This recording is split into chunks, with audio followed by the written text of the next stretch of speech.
Welcome. Good morning, good afternoon, and for some of you, it's good evening, wherever you are on planet Earth. And we want to welcome our crossdresser heaven family and our transgender heaven family. Thank you so much for taking your time to join us today for another pretty special episode.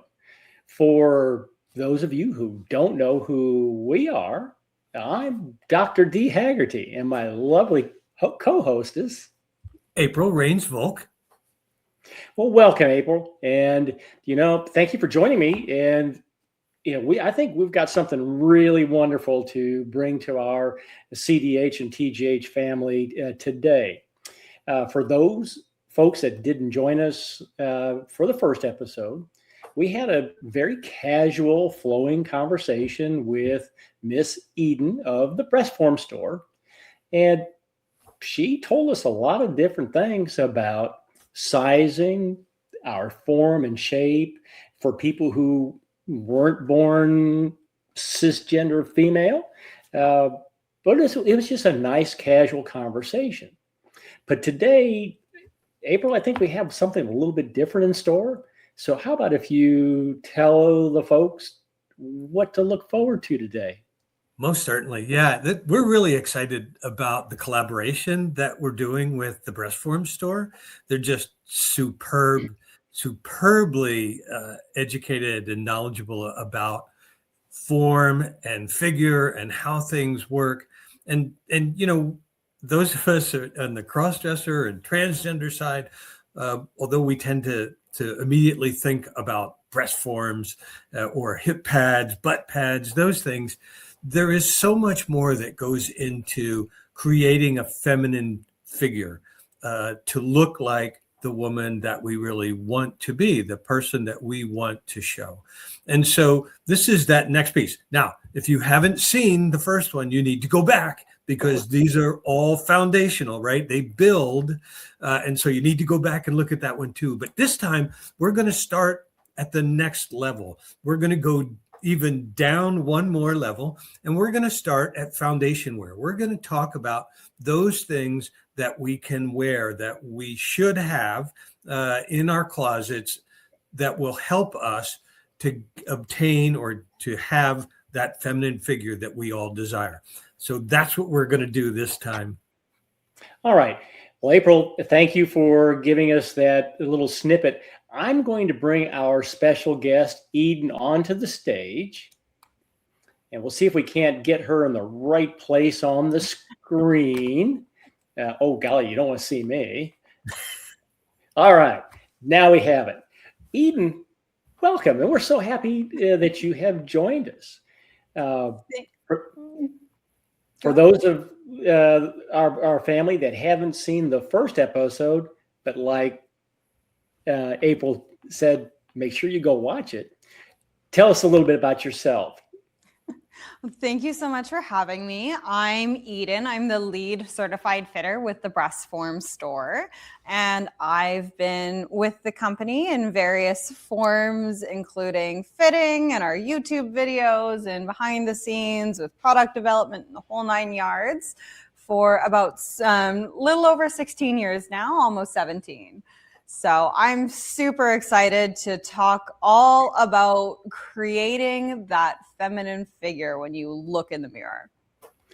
All right.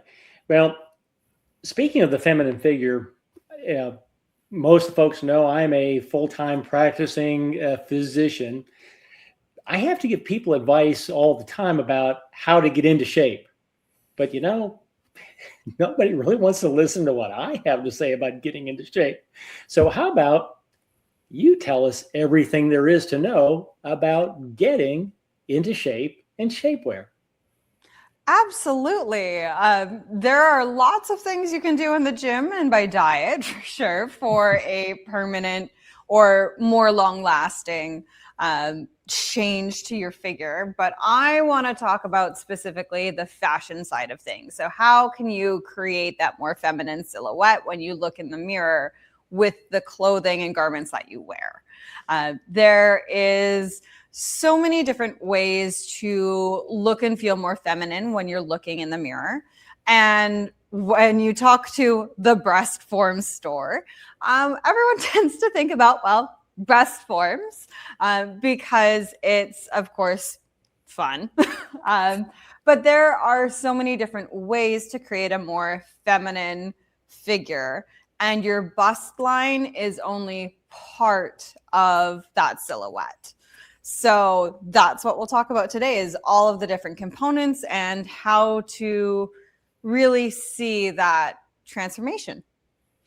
Okay. Well, speaking of the transformation and those things that help to build us, how about if you start with kind of the top of the order about kind of types of foundation wear?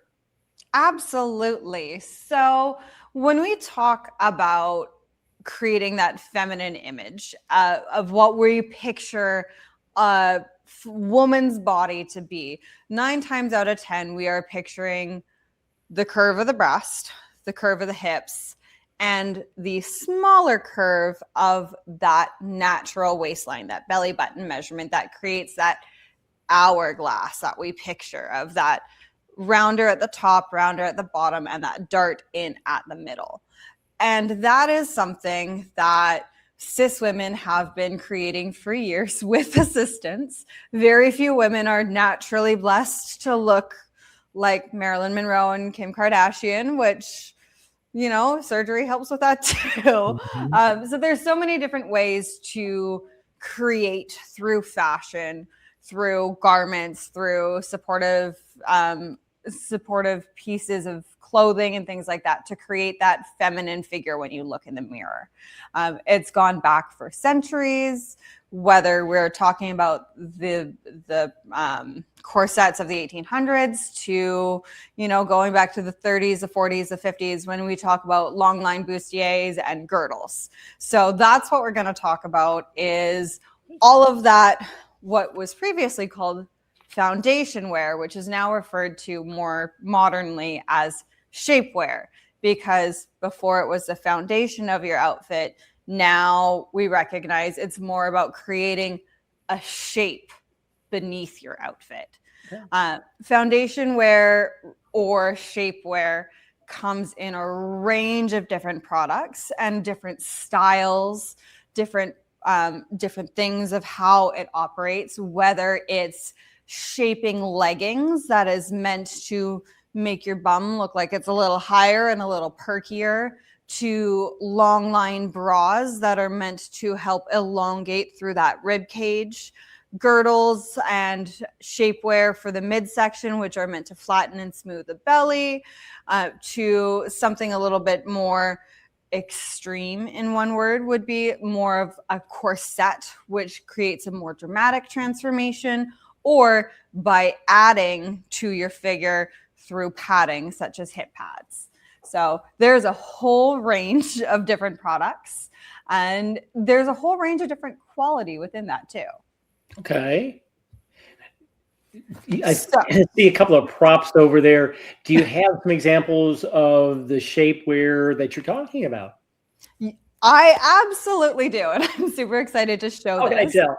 So I have 3 different products that have just been in our fitting rooms that I can demonstrate for you. And I'm going to explain what the function of the garment is, where it works and where it doesn't work, in the stages of from least effective to most effective in terms of how much it changes the body. Mm-hmm. So when we talk about shapewear, generally speaking, most women will have in their mind those smoothing undergarments like Spanx. So if you picture putting on a pair of pantyhose, how it smooths and flattens your skin and makes you feel a little bit smushy, but you look like everything's nice and a little bit more feminine, a little bit more firm. That's the idea of shapewear. And that is generally created, if we take a look at this is a long line, more of a short here. The idea is that the fabric itself stretches. And when it stretches, the idea is that it holds tighter to the body to create a flatter and smoother surface. So when you hold it up against yourself, it squeezes you a little bit to smooth things out. This particular garment here is really, really stretchy. So although it's got a lot of stretch, it also means it doesn't have a lot of hold. So this one is what sometimes is referred to in shapewear as a light duty or light shaping garment, because it smooths, but it doesn't smooth a lot. And the other part of this particular garment is it does have the built-in bum pads. So these particular ones are a really lightweight foam. And if we look at it from the sides, or from this way here, it's not really full. So it's really only adding maybe 1/4 of an inch total. So it's not adding a whole bunch either. But the idea is that when you have a little bit of pad and you put it against your body, of course, it looks a little bit bigger. And in this particular garment's case, it makes the bum look a little rounder. So that's the idea of starting light shapewear. As we get into more heavy duty garments, you'll notice that the structure of the garment seems to be a little bit more intensive. So this particular one, this one is by Cortland. It has this big double layer, really intense level of strong elastic. And this elastic does that squeezing, holding against the belly that smooths everything out. And then, of course, it's covered by that cute little fabric so that you have that nude illusion and everything like that, so that it's not so noticeable. But the idea is that specifically when we're talking about the midsection, it's flattening and smoothing that area. This is all fine and great when we're talking about clothing that's going to hang loosely over the body. Something like this is fantastic for under a flowy dress where you just want to feel like it's just going to be a little bit more comfortable. Maybe you felt like you had a really big dinner, but you still want to look pretty in the dress sort of idea. But it doesn't create a huge change in your silhouette when you're looking in the mirror. It's not going to, dart in your waist by a couple inches or anything like that, because it's just meant to smooth the lines of the body. It's meant to give you more comfort and more confidence when fabric is sitting on top of it, flowing over you. Same idea as a gaff, where, it's meant to look nicer under clothing, but it's not creating a massive change to the body. Where that massive change in the body can be done through adding padding, whether it's your breast forms, whether it's a more heavy duty hip pad, bum pad, whether it's silicone or a more heavy foam, to create a bigger figure in that hip area or that bust line. Or it can be done with a corset. Now, corset is, of course, the most extreme version when we talk specifically about shapewear, because the idea of the corset, as we all picture, those movies of the 1950s girls getting dressed and someone squeezes the ropes and the big gasp. That's what we think of with corsets, is because it's meant to really create a transformation when you look at your silhouette in the mirror, because it's meant to really put emphasis on squeezing the body rather than smoothing the body. So where this garment with the elastic smooths for softer lines, this garment is made with steel to squeeze you. And that's where the big difference comes in the forms of shapewear. Okay. April and I were talking earlier, and April, you brought up some points about kind of the quality of the things that we buy. Yeah. Absolutely. We've all had that experience where you really want to see a different silhouette in the mirror, whether wherever you are in your gender expression, whether you're cis, whether you're trans, cross-dressing, gender fluid. There's times where you look in the mirror and you wish that you saw a different silhouette. And 9 times out of 10, it leads to an impulse purchase, and you get something and it doesn't do what you thought it was going to do. And it's a terrible feeling because it feels like you made a mistake and everything like that. And there's things that you can look for to avoid having that purchase. So like that light duty shape, like a light duty shaper, where it's, and like brands like Halara, Spanx, and things like that. Something like this where it is super stretchy. This is great for comfort. It's great when you just, it's like wearing a tight fitting tank top. It holds you a little bit, but it's not really going to make any changes to your figure. So something like this generally, and most shapewear as a rule, isn't really going to give you a different silhouette in the mirror. It's really important to keep in mind what the intention of the garment is meant to do. 9 times out of 10, we see shapewear targeting cis women because it's about, you know, creating that hourglass of having that smaller waist. But a lot of women are concerned about their tummies, of course, trying to make that look flat and smooth. So shapewear, of course, focuses on smoothing the appearance of the tummy rather than creating a more exaggerated natural waistline through that rib cage section.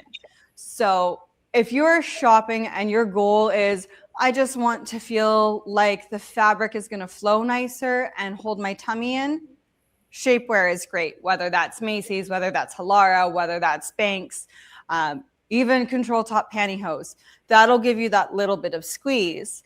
But if your goal is to look in the mirror and see a different silhouette, that requires more effort. And that requires, because we're looking for a more substantial change. So that requires a little bit of research, a little bit of understanding of what your goal is in the end, and choosing the right product for that purpose. One of the big ones that is always the most fun for girls who are starting dressing out, starting to dress and try things out, is going to be leading towards a corset, simply because if you're dressing in that lingerie side of the wardrobe, that's kind of still in that sexy wheelhouse where it's cute, it's fun. You're like, ooh, it's alluring because it's so feminine. But it's also really important to pay attention to what you're purchasing, how it's designed, and what its purpose is. Because there are products out there that will use words that we think we want, but don't do the function that we need. And specifically, when we talk about corsets, that's one that's very, very common, because a corset that the Breast Form store uses, we're speaking of something that is that steel bone that's going to give you that structure. But there is also just a style of lingerie referred to as a corset, because it's a type of lingerie cut. And the challenge with that is most of those garments are made with a plastic or an acrylic boning. So what that means is, yes, there's boning in it. There's structure that's meant to create those appearances of the lines that you see in the corset, which is great because, of course, it does give that, you know, vintage flair of having that boning. It does give support through the rib cage. But when it's plastic, it's a lot more fluid. It's a lot easier to bend. It's a lot easier to break. It's a lot easier to snap. But it's also, for all those reasons, it's a lot less sturdy. Plastic to steel, there's going to be a difference. So what ends up happening is when you put on a plastic boned corset or a bustier that's more in the lingerie fashion catalog than a function catalog, what ends up happening is you squeeze it and it doesn't change your shape. Mm-hmm. And that's where that challenge comes. So if you're looking to invest specifically in that transformation in the mirror, make sure you're looking for, specifically if we're talking about corsets, something that is made exclusively with steel boning, because that will give that squeeze. If you're looking for something even more exaggerated, there's something that lives inside a corset that actually this particular garment doesn't have, but it is often referred to as a waist tape. And it's a layer of fabric that runs right through the center of the corset for that belly button area. And what it does is it essentially reinforces the garment. So when you squeeze it, it puts extra squeeze at that natural waistline that we talked about in the last video, to make that the pressure point to create that hourglass. That is that natural picture of fuller breasts, smaller waist, wider hips. Right. You kind of got to the product quality versus, the fashion pieces. We get played a lot on our emotion to spend money, but we don't always get what we either paid for or really want to have in terms of that look. April, did you have some questions about fashion wear and outerwear and how those things really play out? Yeah, I think, you really hit it on the nose, Eden. We sometimes want something, but we also are, I'll use the term price conscious. Sometimes people tend to want to look for the inexpensive things. And in some cases, it's just because they don't have the financial wherewithal to be able to invest in a larger pieces, in a more expensive piece. But I think, this kind of begs the question of what are the things that are most worth our investment? If we're talking foundation wear, where should we spend more money, and what should we look at being willing to spend a little more for in order to get kind of the bang for the buck that we want? So ultimately, when it comes to shopping, just like all shopping for the pink side of the closet, it all comes down to looking and knowing what you want. There are always great deals to be found, whether you're thrifting, shopping online, checking the sales, all these different ways, if you know what to look for in terms of quality. So for example, when we're talking about corsets specifically, checking either the garment itself or the description on the website to make sure that it's listed that it's only steel boning. You don't want anything with a plastic boning or a mix of steel and plastic, because that plastic is going to snap. That's where you want to avoid that discomfort. I'm not sure if either of you had the experience of wearing a plastic boned corset and having it stab you, or having that plastic boning snap. I know I have. It hurts. It hurts a lot. So I really don't recommend it, because it is something that it creates a really sharp, jagged edge. But it doesn't mean that deals out there can't be found. But you want to make sure that when you're spending money, so that you're not making multiple purchases, you're choosing something that will ultimately have that function. There are, of course, low-end corsets that are really affordable that will still have that steel boning. You can get a little bit more expensive and go with something that's described as spiral steel, which is essentially the steel is done in little tiny circles to make it more flexible, but also more sturdy. You can go through with an Altier to get a corset custom made for your figure. Lace and Brace Altier in Vancouver is probably one of the best in the world that can do something even more dramatic. Like, there's stages of everything. But if you know that specifically for a corset, you're looking for something with a steel boning versus a plastic boning, you at least have that peace of mind that you're purchasing something that will actually do the function. Right. It's like buying a drill and realizing that you forgot the battery pack. And now you have to go back to the hardware store to get the battery pack. It's that same sort of idea, except you didn't not only get the battery pack when you bought that acrylic boning corset, you also forgot the drills. So it's more a matter of, as long as you're taking the time to research what you're looking at in your hands or online, you can get that good deal. Right. Same thing is when it comes to shapewear. There's really low quality shapewear. If you're looking just to like smooth that tummy, things that are described as light duty or light fit or airy fit, that's all shapewear that has that wide amount of stretch that doesn't do anything. There's generally no ribbing or anything. It's just a smooth fabric that stretches. That won't hold much into place versus something that is a little bit more industrial. If it's in your hands and it's a little difficult to pull that fabric wide, that means it's going to hold better. Also means it's going to be more difficult to put on, but that's what you want. You want something that's going to be sturdy. Looking for garments, if you don't have allergies, that are, a latex based, can give you even more hold because it gives a little bit of stretch, but then squeezes back in again for standard shapewear. When it comes to just figuring out what's most important, ultimately, it's a matter of knowing what you want, whether it's the quality of the garment or, at the end of the day, what is the silhouette that you want to see in the mirror.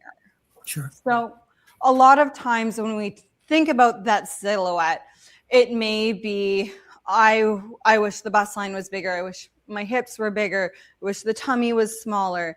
But it's also a matter of being realistic with your body. Right. So there's different components that come with that too, right? So it may be that you feel more comfortable with focusing more on your tummy area or your hips. And there's reasons why you should choose one or the other to create a more feminine silhouette.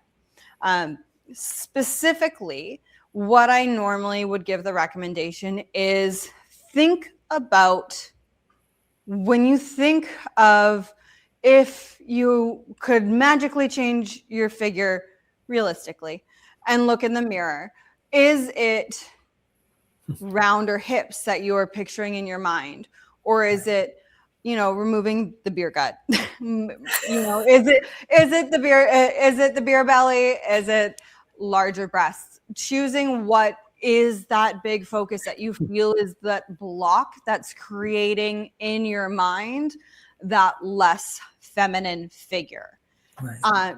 Generally speaking, what I say for someone who is more rectangular in their frame, especially someone who does prefer a larger cup size up top, is rather than focusing on your midsection, especially for a bigger cup size up top, it's probably going to be a better investment to focus on making your hips look wider, right, rather than squeezing the waist. Just because you're going to see that transformation when you look in the mirror faster than with, for example, a corset alone. For someone who does have a very conscious wider midsection, that is something that is of concern.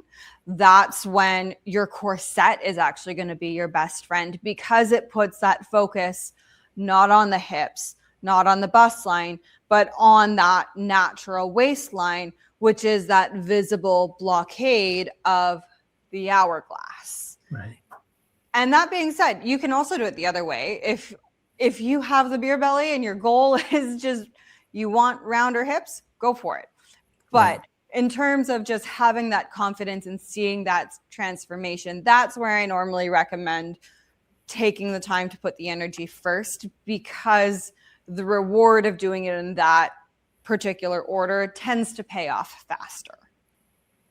Okay. The kind of the last big hurrah we're going to get to is the bra and the breast forms.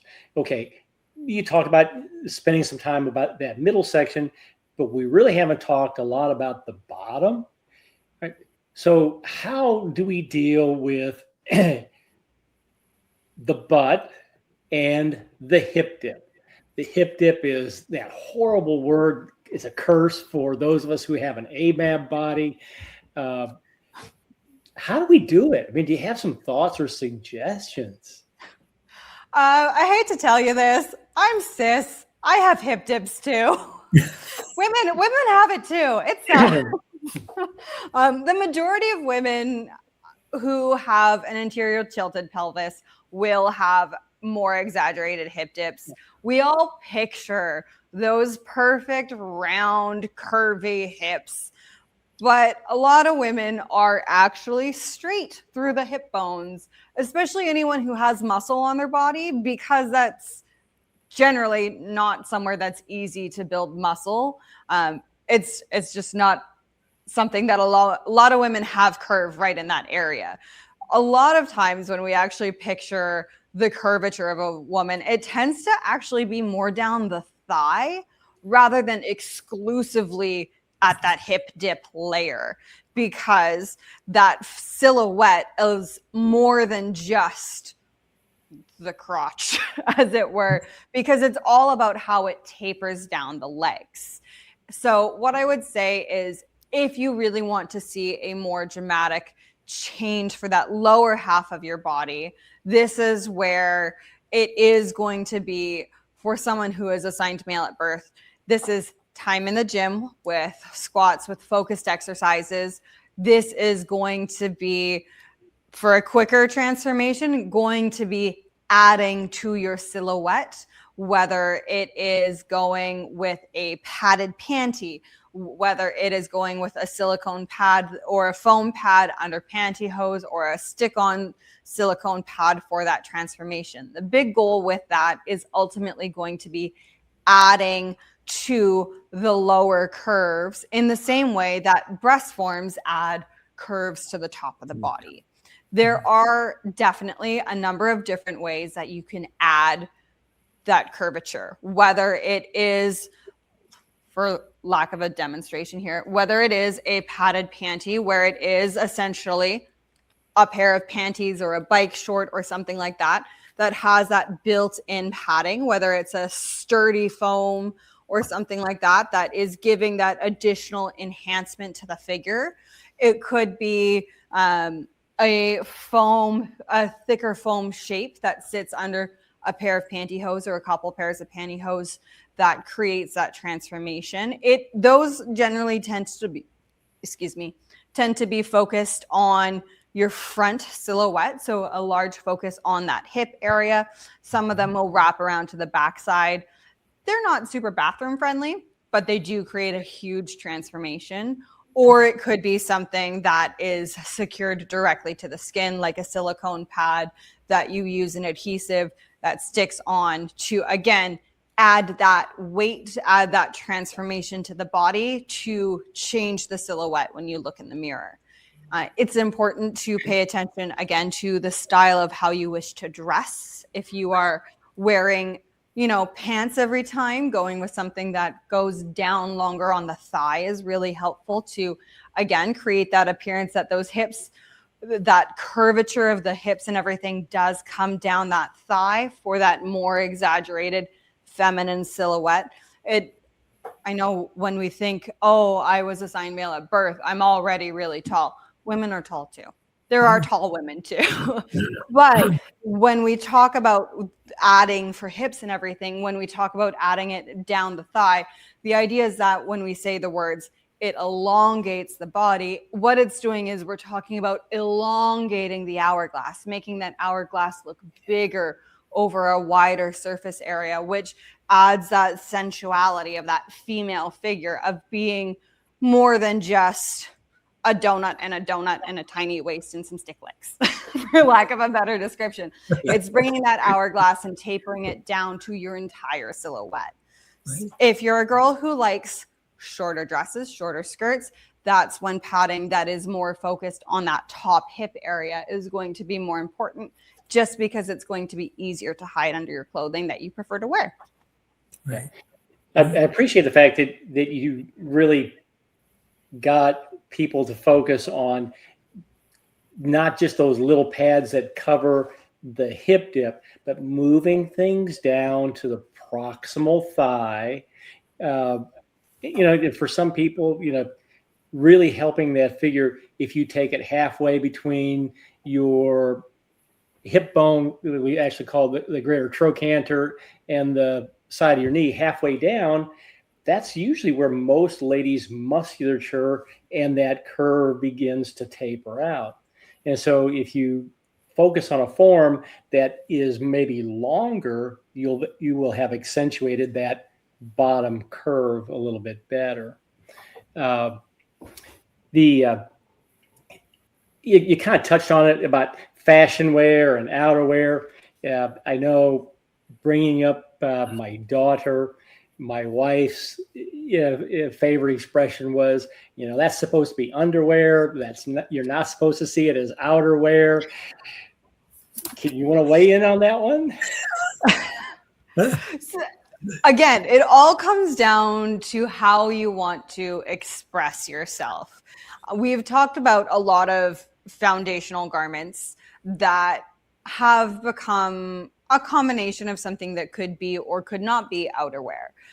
For example, when we go back to the 1940s, the 1950s, when we talk about girdles, which is essentially it's essentially a form of shapewear that goes essentially from a little bit above the belly button, usually partway down the hips, past the bum, and down the thighs slightly. The whole idea is that it's meant to slim and shape and smooth through that belly area, flattening things to create that more smooth silhouette.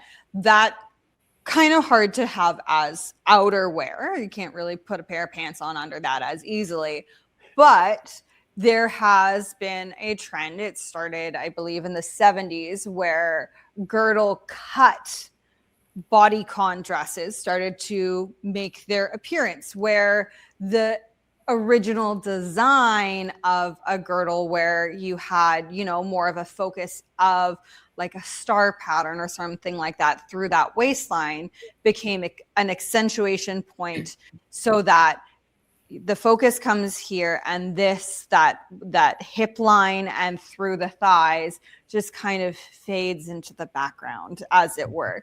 It was a way to accentuate and create that girdle inspired look without actually, one, being a girdle, and two, wearing your underwear outside. Right. So that's something that has become, again, a style choice. If that's something that appeals to you, there's definitely garments out there to do it.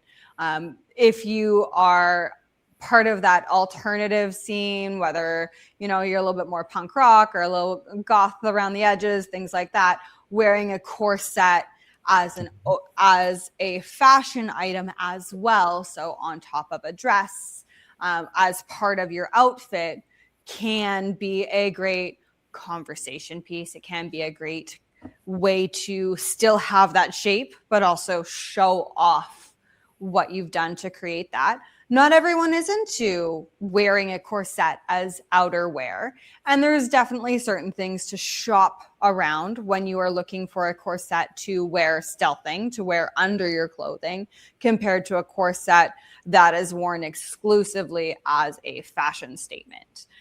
There are definitely more corsets in the last 15, 20 years that have come out with that focus of it being fashion, being a piece of clothing, a statement piece in your wardrobe, compared to something to wear only as your foundation garment, only as underwear, only under your clothing.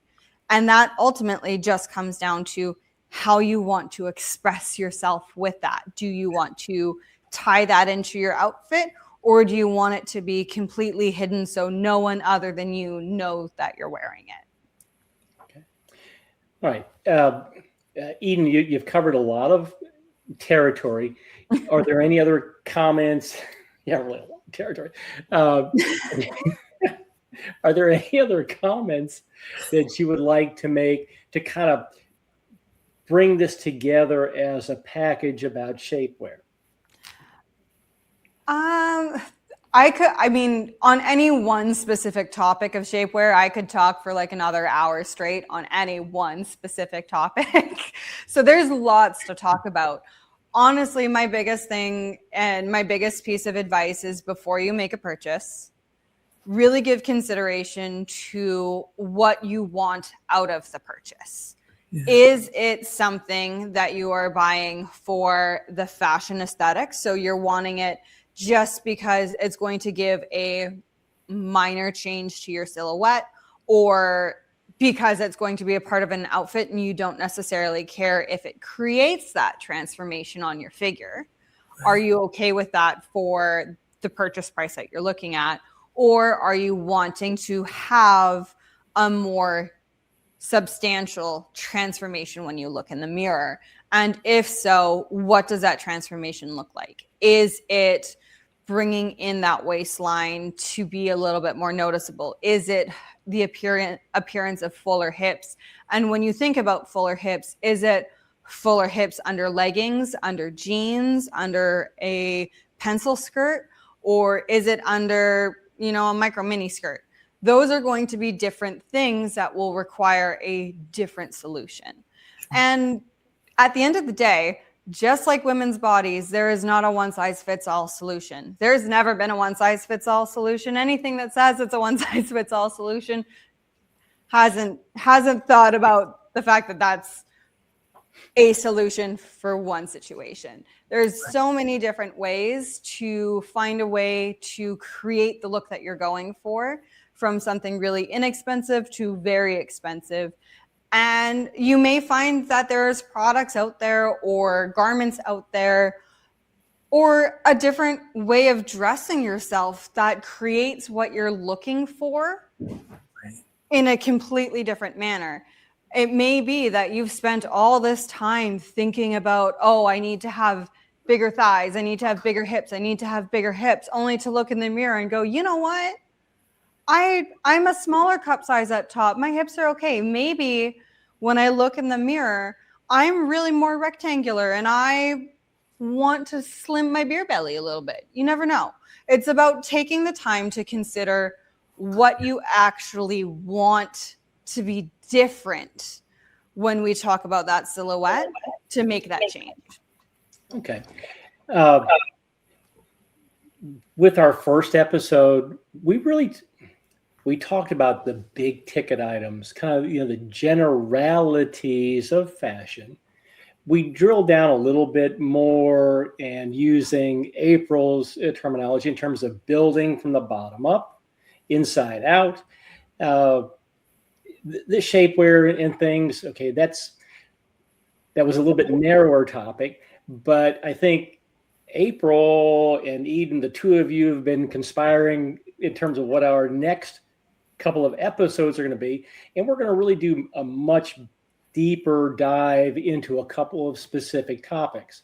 April and Eden, would you like to kind of give folks a little teaser about what's to come? Well, we've talked about this, kind of internally about of this build, and of course, just like the title of the store is, breast forms will certainly become part of what we need to talk about, because it is something that all of us ultimately deal with as part of our dressing, whether we're cross dressers or probably at the beginning of transgender transition as well. But so we've done the foundational work. So now, Eden, what's next? Where do we go from here? So definitely, we can deep dive into more foundations and talk about corsets if there's enough interest. Again, I can talk for forever on anything, so that's an option. But I think what's going to be most exciting as we've started going from what does sizing mean? How does sizing work? What are those foundational garments? Well, let's talk more about the intimate items that help create that foundation. Let's talk about panties. Let's talk about bras, how they fit, why they fit, what to look for, why does none of it make any sense, and why is a 32C so much smaller than a 42C when they both say C cup. So let's get into sizing and bras and panties. Right. Yeah, I think that's a great piece for us as we go in. It just kind of leads us down the path. And so I think there'll be a lot of opportunity for people. And I just kind of, Dee, what really hit me too is that our members can use the comments as once we post the video up. If there is some interest to talk a little more about hip pads and sizing and things like that, we can always come back to that. But, our members should, take that time and post a comment if they'd like to get a little more deep dive or have a question answered. Exactly. And thank you for that, April. And for our viewers, we're really not trying to hold you off and hold the gates away from breast forms. But if you listen to how Eden really has laid this out and tried to explain it, you got to do it right. And there's a lot to know. And now we're really going to get into the next really big step about bras and panties. You can have great breast forms, but ladies, if you don't have good bra to hold it and support it and position it, you've wasted your time, effort, and money. Right. So Eden, we're going to look forward to seeing you in another couple of weeks with another episode about bras and panties. And again, we'll kind of keep this side. We're going to let you pretty much run with it. All right. Eden, thank you so much for joining us. To jump in on that, it's part of this is because we can't talk about breast forms without knowing certain information about bras. So this is all because they are hand in hand, but also it's important because it ties into that foundations. At the end of the day, not every girl out there is going to want breast forms, but a good fitting bra can change your life. So it's a matter of making sure that no matter what avenue you choose for yourself, you're armed with the decisions that are going to make you feel beautiful. Right. Okay. Right. And so at the next episode, are we going to see a little bit more, I'll say show and tell, a little bit more specific fit and demonstration? We are going to get a lot more friendly with all of that for sure, within the limits of what we can share. Yeah. So I'll definitely have more garments that we can show and talk about for sure. And then we'll keep going from there. All right. Thank you, Eden. And I'm going to go ahead and let you off stage, and we're going to wrap up with April. We'll see you in a couple of weeks. All right. April, do you have any last words that you'd like to share with our family? No, I think, again, this is just such an exciting opportunity for us to work with the folks at the Breast Form Store. Eden is just such an expert, such a wonderful personality that kind of helps us work our way through what can be a very delicate subject. But I think one of the things that really struck me is that just making sure that we have an understanding of how we want to present before you go out and start spending money.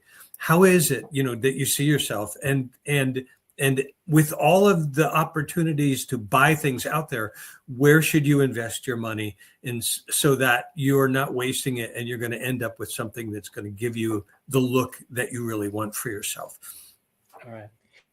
Well, thank you, April, for joining us today. And for you, our CDH and our TGH family, we really enjoy that you have joined us and spent your time with us.